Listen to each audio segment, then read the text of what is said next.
Në këtë pjesë të fundit kam kënaqësinë që në studio kam Entela Cenko. Entela Cenko është një degustuese verash e cila do të na flas pak për jetën e saj që nuk e ka pasur aq të mirë dhe se si arriti ta kalonte dhe të përballonte çdo vështirësi që jeta i ka sjellur. Por përpos kësaj ajo është debutuese e disa librave. Entela, mirë se erdhe dhe të falenderoj shumë që pranove të jesh pjesë e emisionit Vibe. Kam kënaqësinë që të kam në studio. Faleminderit të dashur, shumë faleminderit që jam dhe unë këtu sot, ju falenderoj. Në fakt doja të di se si lindi dashuria jote për verën. Dashuria, që kur kam lindur me verë ndoshta. Më të qumshit kam pirë verë. Kështu thohet, domethënë në mitet e familjes. Dashurinë e kam që në fëmijëri, në fakt jam lidhur me familjen që në Vegjëlinë lidhje me verën, sepse familja ka një origjinë nga Juglindja, nga Kolonja dhe tradita jonë ka qenë si destilati rakia po dhe vera me breshtat tonë që kemi pasur në pjesën tonë të familjes. Në një profesion ku më parë kanë dominuar vetëm burrat, sa e vështirë ishte të ngrihesh emrin tënd? Shumë e vështirë. Në fakt maskilizmi këtu në Shqipëri është shumë dominues. Dhe deri më sot kam pasur shumë si më thën bryla ose vështirësi për të ngritur shkallët e karrierës time, po ja kam dalë dhe kur jam sot në pjesën e një sommeliereje dhe një gjykatëse e verave të botës si shqiptare. A kishe paragjykime në fillim dhe si i përballove këto paragjykime?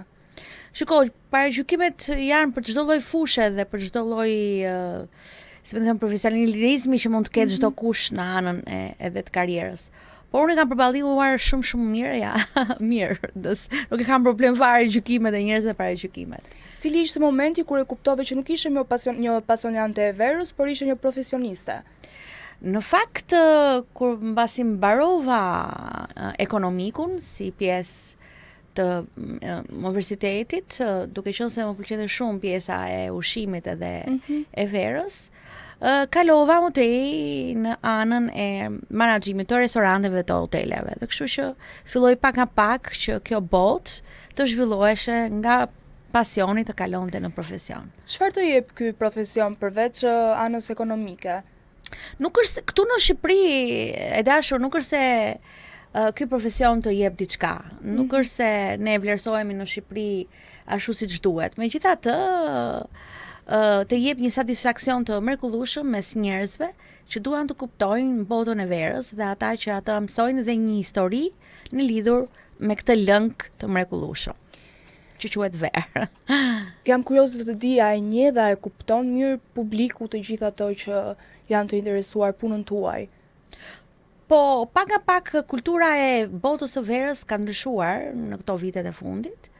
Kemi një boom të pëlqyerit të pirit verë dhe edhe nëse se nuk e kuptojnë, do ta kuptojnë më vonë. Janë kështu hapa basa hapash, se unë krijoj shumë evente, shumë degustime në lidhje me shumë njerëz të pasionantë dhe jo pasionantë të verës, por që kam arritur të kenë edhe ata diturinë e duhur për të pirë verë dhe për ta shijuar.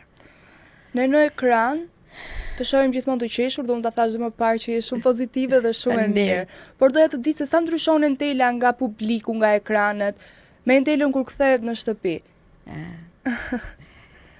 Në fakt, unë po kaloj një periudhë shumë të vështirë të jetës. Shumë të vështirë. Ndoshta buzëqeshja nuk mund të më hiki sepse në sytë e saj nuk duhet më shohej me lot, për nënën time e kam fjalën. Nëna e kam një gjendje jo të mirë shëndetësore. Është në këto momente që jemi, ajo nuk flet, nuk hecën dhe sytë e saj flasin shumë. Dhe kjo është ndryshimi mes jetës së jashtme dhe jetës që unë jetoj brenda shtëpisë, familjes. A ke pasur momente kur je lodh nga kjo situatë, të ka peshuar shumë? Shiko, lodhja është në çdo moment, edhe ne kur bëjmë një punë 8 orarshe dhe ne themi u lodha. Fjala u lodha ndoshta është një fjalë që e themi edhe pa e vënë rëndësinë e asaj gjëje, por jo, nuk më ka lodhur më shumë situata që ne si pjesë shoqërie e Shqipërisë ose si Shqipëri që nuk kemi ndihmën e duhur për të lloj sëmundjesh që kanë personat me kufisit janë që të janë të kufizuar me pjesën e tetraplegjikut ose të pjesës së neurologjisë. Dhe kjo më shqetëson edhe më lodh më shumë se sa ajo pjesë tjetër e imja që unë kujdesem për të. E kam detyrim, është detyrim ndaj meje si fëmijë, ndaj nënës, se siç më ka rritur, edhe unë do ta mbaj, kështu që e shoh shumë të këndshme si pjesë që unë kujdesem, nuk e kam shumë problem. Kur jeta të vendosi përballë kësaj sfide me nënën, cili ishte mendimi i parë që të erdhi në mendje? Kur isha fëmijë dëgjoja një fjalë që më ra bota në kokë, domethënë pata janë ca disa shprehje që janë kështu që çdo edhe nuk e kuptoja këtë fjalë. Domethënë më arsuan syt ose pata një gjë të tillë ose shtëpia më ra në tokë. Ku unë sa shprehje tani dhe unë si kujtoj fiksi janë dhe vërtet që ka qenë një gjë që shumë e çuditshme se unë kam kaluar edhe një siklet tjetër me timat edhe timat kanë ndruar jetë nga një smundje jo e mirë dhe më ran këto, domethënë si ana e djathtë dhe ana e majt e trupit të tim, ashtu më ndodhen dhe gjërat. Edhe vërtet se kur e kam kuptuar që do ndodhte gjithë kjo histori, vërtet por jam në këmbë, jam mirë, jam mirë. Edhe më vjen mirë që je mirë. Edhe më vjen shumë mirë për gruan e fortë dhe super shumë të suksesshme që je ti. Shiko, forca është një gjë që ndaj nesh, ndaj femrave do ekzistoj. Koti thojnë burrave, po forca më të madhe ka femra. Kështu që pavon më një dhe ato, por që femra është shumë e fortë, është. Dhe unë dua t'jap dhe një mesazh.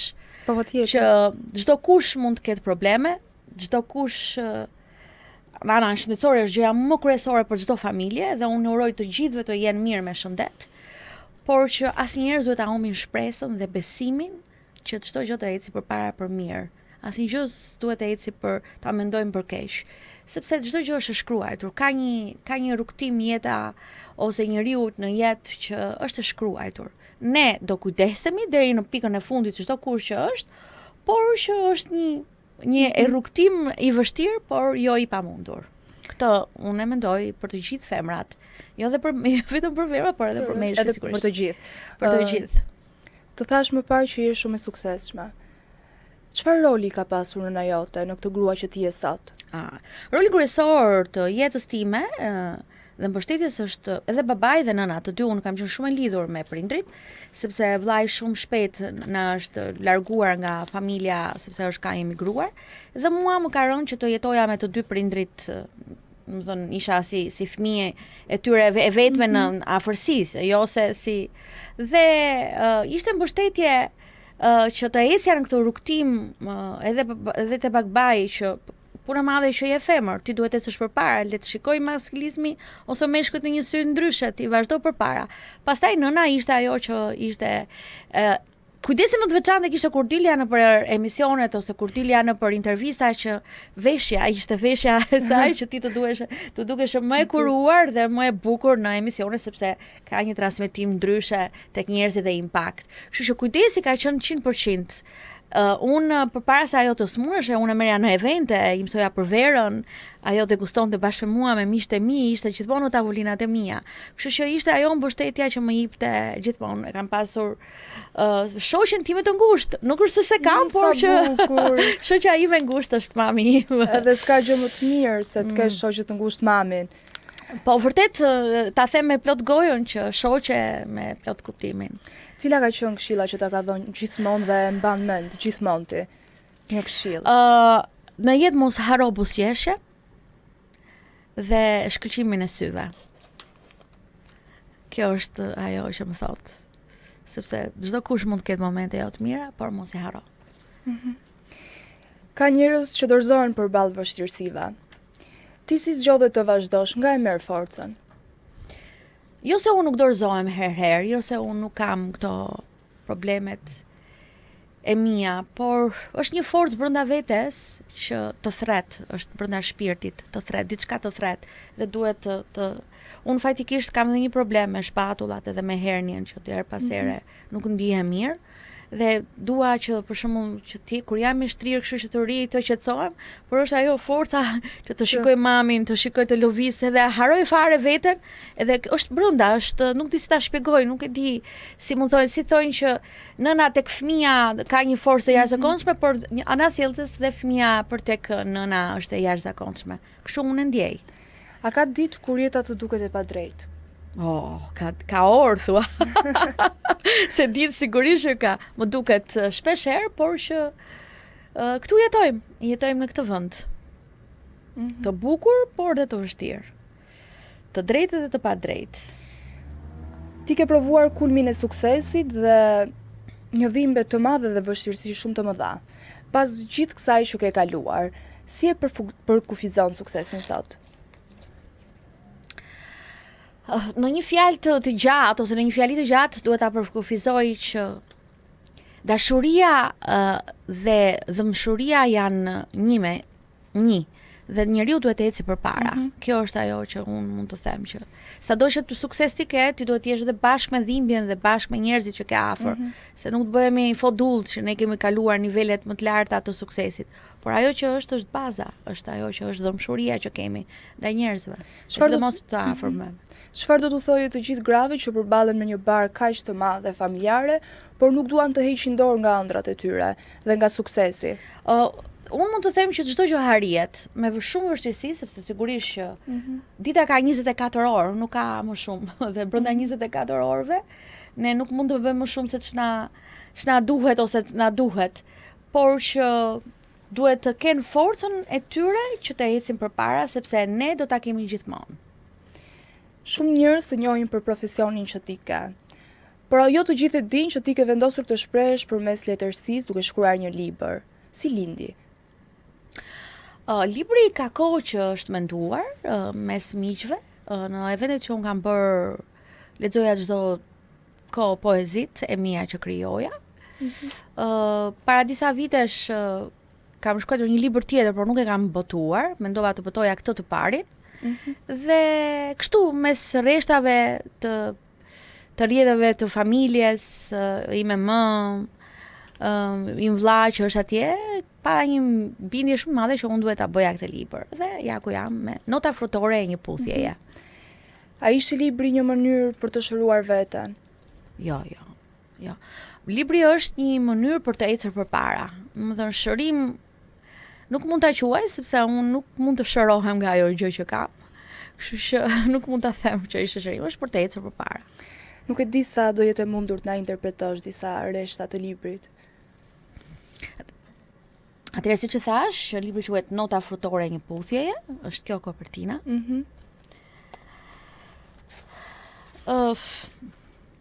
Atë që mund të them është që është e bukur, është që quhet Rrënjët e forcës sime. Rrënjët e forcës sime, nëse sot vresht që lulëzon në dritë, është se rrënjët i kam te ju, te shtëpia. Atje ku mami dhe babi më shihnin në sy.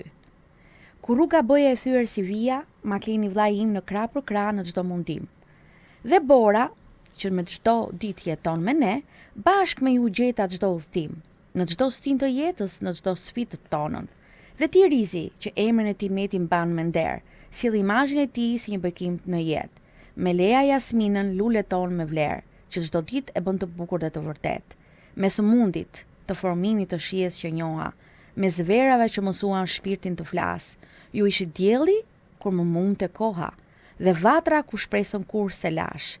Ky libër nuk let vetëm për vreshta e gota, po për dashurinë që më bëri kjo që jam. Se pa ju do të ishit e zbrazët kjo bota, dhe unë këtë zë e këtë stil s'do ta kisha pranë. Është me të vërtet shumë e bukur dhe unë patjetër që do ta marr një libër. Faleminderit. Do ta dedikoj edhe për ty një gjë të bukur, sepse çdo kush e ka marr librin, unë i kam bërë një dedikim të veçantë, nuk e kam bërë vetëm një shkrijes, por i bëj një dedikim. Çfarë kosto e ka libri për të gjithë ato që na ndjekin? Faleminderit që më pyete. Edhe ku mund ta marrin? 1500 lekë kushton ose 15 euro. Jemi tek libraria Adrian, që jemi në gjithë librarinë, dhe tek libraria të Qendra Kristal, që është libraria brenda Qendrës Kristal. Është shumë i bukur. Faleminderit. Realisht. Faleminderit. Ti ke njohur veten në aromat, shijet dhe nuancat më të holla të jetës përmes profesionit. Pas gjithë asaj që ke përjetuar si bi, grua dhe profesioniste, cila është aroma që ke sot në jetën tënde? Aroma që kam unë sot është era e gushës së mamit tim. Është ajo që mua më ndjell, sepse juve nuk e dini, por unë jam dhe njohëse shumë e mirë parfumeve. Unë kam bërë një parfum nga mosha 6 vjeç deri në moshën 18 vjeç. Dhe sot që flasim, unë kam një projekt për të ndërtuar një koloni të bërë vetëm nga Shqipëria, do me thonë aromën e Shqipërisë, që nga pjesa e myshjeve, bimëve, flora dhe fauna, do jetë e përfshirë si Shqipëria. Si sot që ne të ngrejmë zërin sa më lartë, edhe do ta quaj Shqipëria parfumin. Sa e bukur kjo! Kjo është shumë e bukur. Kështu që brenda asaj, sepse aromat tona të vendit ton janë të jashtëzakonshme, kështu që duhet të ngrejmë zërin për atë që ne kemi për Shqipërinë. Dhe kjo është pra aroma, është nëna ime, por edhe ajo më tej. E kam botën shumë të zdërvjell tonë, e kam një botë shumë të zdërvjell, sepse unë jam dhe eksperte e ushqimit, unë jam kritike në atë, vazhdoj një nivelin e 3 të kritikës ushqimit në Francë, kam fituar kuotat për doktoraturën në Rom, për smundjet neurologjike edhe ushqimin, me forcat e mia, dhe sot punoj edhe unë në një media, por jo në pjesën jam në një televizionin kombëtar, por që punoj pjesën e marketingut dhe merrem dhe me evente, sepse duhet të punoj shumë për të arritur, sepse kam një problem shumë të madh jetik dhe pos punova shumë, kostot janë shumë të larta. Tani dua të di, si është dita jote? Dita ime përballon gjithë këtë mbi ngarkesë? Po, zgjohesh mëngjes, shkon jo, nuk e di as zgjohem, se a kam fjetur. Kjo pjesa e zgjimit është pak nuk para flesh shumë natën, sepse duhet të çohem çdo 1 orë e 30 minuta, duhet të vezile për të parë gjendjen dhe ecurinë e fjetës mamit. Si merr frymën, mos ketë probleme, sepse ajo ka këto kohë të fundit një problem me qëndrimin dhe sekrecionet që krijon trupi, dhe kështu që edhe mund të mbytet, dhe unë kam të ciklin të vështirë natën, por që mirë, ajo e mëngjesit merrem me të në mëngjes, pastaj shkon në punë deri në orën 4, vi në shtëpi dhe gjithë koha ime kur kam eventet, pastaj marr një zonë që kujdesem për mamin, sepse duhet të kem gjithë kohën. Prandaj duhet të punoj shumë, sepse edhe paguaj edhe njerëz, sepse sigurisht që nuk ja del dot vetëm. Shteti shqiptar nuk kam një mbështetje të jashtëzakonshme për këto. Dhe duhet ta them që duhet ketë pak një ndryshim në këto rrjedhjet që po vinë dhe po vazhdojnë, duhet të protestojmë më shumë. Shikoj, jo vetëm te ne që kemi një të smur, por edhe tek ato nanët që kanë fëmijët me një spektër të ose zua ti përmend, ose autizmin, ose pjesën tjetër, që ne duhet kemi një ndihmë nga shteti të jashtëzakonshme, se nuk ja dalim dot. Është e jashtëzakonshme, nuk ja dalim dot. Unë para 3 ditësh kam qenë në spital, më çoi ambulanca me një nën që është tetraplegjike, që nuk ecën, po pastaj me çfarë do kthehem unë? Jo, thotë ai merr një taksi, se s'ke çfarë të thuash. Më thonë edhe nuk e kanë fare problem që ta thon këtë. Por jo, nuk duhet jetë kështu, sepse një i smur në atë gjendje nuk mund të çohet në familje me këtë lloj, më thon, sistemi. Si ta çoj unë? Unë nuk e ngrej dot. Ose duhet ta mbaj vetë në krah, sepse nuk të ndihmojnë. Është e vështirë dashur, por që një mesazh duhet t'jap që duhet të kemi një ndryshim, është jashtëzakonshme ndryshimi, duhet të kemi për të gjithë. Jo vetëm për mua që jam femër, por edhe për çdo familje, edhe për një baba që e ka të vështirë, për një nënë ose për një fëmijë, është e vështirë për të gjithë, që duhet të kemi një mbështetje. Megjithatë, inshallah po bëhemi, se flasim dhe ne një vend social që të arrim ne, se kemi këtë potencial, por që diskutohet që ka dhe problemet dhe problematikat e veta. Dhe prandaj unë studioj dhe punoj shumë. Kjo është e gjitha. Bravo. Pastaj i fusi got verë edhe me ato do ja thoja, e konsumon verën ti? Jo, për ditë, jo. Sa? Se thonë të konsumosh në një herë verë është dhe e shëndetshme. Jo, për ditë, por nuk kam kohë të konsumoj për ditë. Në evente sigurisht. Sa mund të konsumosh? Në ditë? Jo, në ditë. Se në ditë për shembull në orën 10, po të jem pushim, pi dhe një gotë prosecco bulës. Pi, më pëlqen, se 11% alkoola është. Kurse kur kam degustime, nuk pi sepse kam dhe të tjerët që pinë dhe po piva dhe unë, shkojnë. Por që mund të pi, zakonisht kur jam 100 ml verë të kuqe, që mos të kemi të problemet, por gjithmonë kur pi verë, pi dhe ujë, pastaj kam të balancoj edhe alkoolin. Me që jemi të vera, na jep pak më shumë informacion për verën.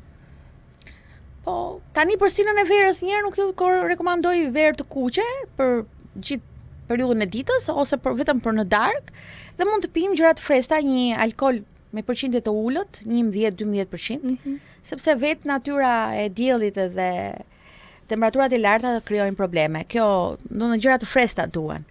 Pastaj të darkat në një break date, shumë kur konsumon një gotë verë, unë do të të ftoj ty me shumë kënaqësi në këto degustimet që bëj, sepse ne bëjmë shumë. Unë jam pjesë edhe një kompanie që jam brenda ambasadore dhe ne bëjmë shumë evente të ndryshme edhe për të informuar persona të ndryshëm që kanë dëshirë mbi verën dhe botën e verës. Edhe patjetër që do të vitë do jetë kënaqësi. Ja po të fotojt kështu live, edhe unë po të them do të vi live. Tani na zbulove shumë gjëra, tani diçka tjetër për të na zbuluar ke. Çfarë do bësh? Do bëj librin e dytë. Këtë doja të nxirja.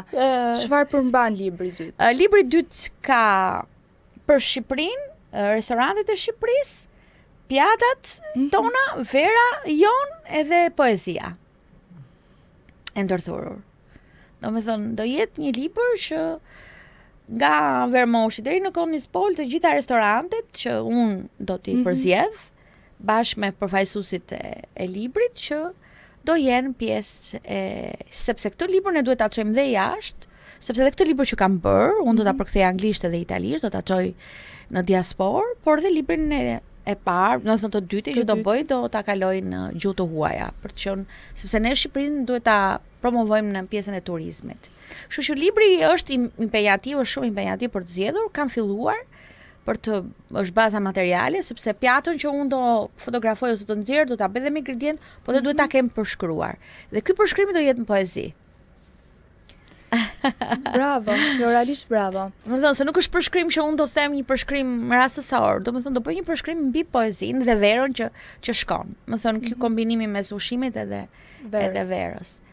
Dhe kjo është e gjëja që duhet të thoja, se gjë tjetër nuk kam për momentin. Edhe të uroj shumë sukses. Faleminderit shumë. Edhe të falenderoj shumë për emocionet e bukura që na dhe për mesazhet. Unë ju përgëzoj për këtë nisëm që keni marrë, sepse është shumë e rëndësishme historitë njerëzore që të shprehen në mënyra të ndryshme dhe bravo ju qoftë. Faleminderit. Falenderoj shumë. Media Gjashtë, faleminderit. Ja pra kështu erdhëm në fund të këtij programi, bashkë do të jemi sërish nesër në orën 11 dhe nëse keni ndonjë histori për të na treguar, mund na shkruani në Media 60. Mirupafshim.